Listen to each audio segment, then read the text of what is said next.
Mike Maccagnan, the GM of the Jets. What's up? How you doing, Mike? Hey, Michael. Hey, Don. How you guys doing? And Peter. Peter gets upset if you don't say hello to him. Mike, I'm new, but please. Oh, Peter? Okay. How you doing, Peter? Fine, forget it. Don't humor me. All right, so you've got all of this stress leading up to the draft. And I'm just wondering, do you sleep any better once you've made that final pick?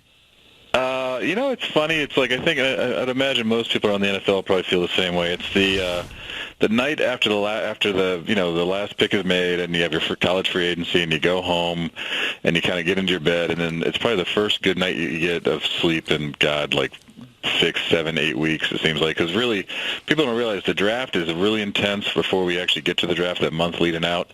But right prior to that, you have pro free agency and then all the pro days and workouts. So it's a really busy 2 months leading up to the draft. All right, so give us more information on Lee, your pick at 20. Well, Lee was a kid that we liked quite a bit. I think when the draft kind of, and I've said this before, we kind of follow the mock drafts a little bit on the internet with from the media people, and what we find is they're fairly accurate, especially as you get closer to the draft. So, and we have other ways of getting information on kind of where we think players may fall, and based on team needs and who they've worked out, what pro days they went to, and stuff like that. So we always knew Lee we had a chance at potentially Lee sliding to us. I mean, it wasn't it was kind of like last year with Leonard. We kind of had a feeling that Leonard may get to 5, and then the question was if Washington could trade the pick and have somebody else jump up there and take Leonard right in front of us. But Lee was interesting because we had a few other guys we liked, and Lee was definitely one of the guys that was kind of on our board that we liked quite a bit.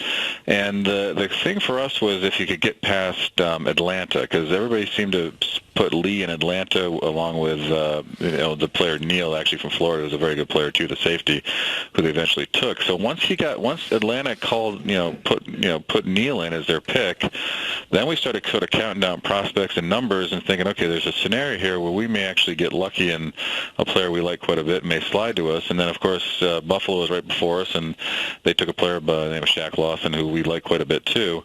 And at the end of the day, like, Lee fell to us, and we sat there. We had some teams, had a team call up about interest about moving up to the pick, and we really, at the end of the day, we felt good about the player, so we decided to, take the player. He was a good fit for what we're going to do going forward with Todd's defense, and I think Todd's already made mention that he envisions Lee in the same role that Buchanan plays for Arizona for him, who was a former safety actually. Lee's actually a little bigger than him in terms of his size and mass and weight, but I think he's going to bring an element to our team, which is hopefully be very impactful for us going forward, being a very athletic inside linebacker for us. Is it true, Mike, that you tried to make a dramatic move up in the draft, and the rumors that you were very intrigued by Tunsil? Were you trying to move up?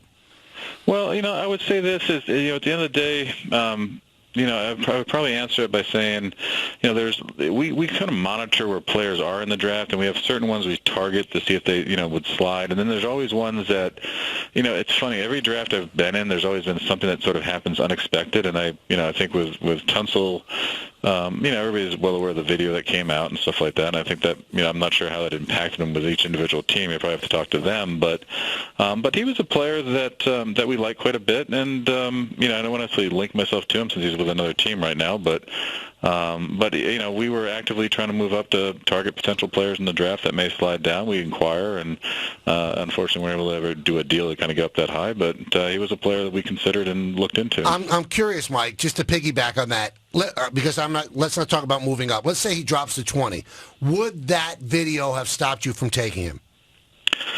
Well, again, I really don't want to get into players on other teams. He's not signed yet.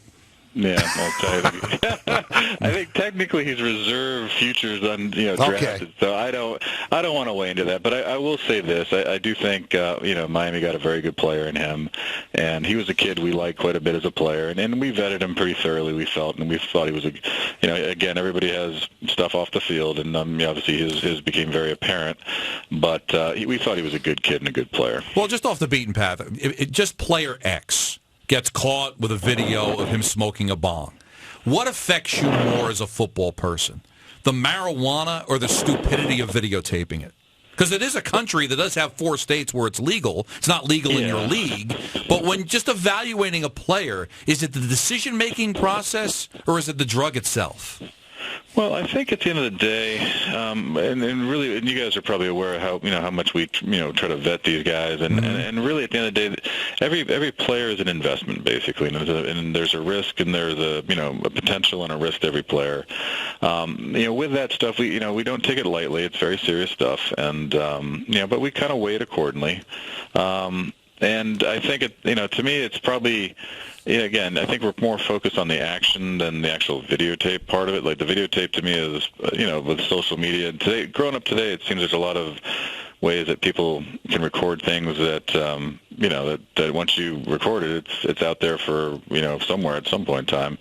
But I think we focus more on the actions, and that's probably with all the players we evaluate. We probably focus on what they do on or off the field, and we try to make their best educated guess in terms of, adding good people and good players to the organization.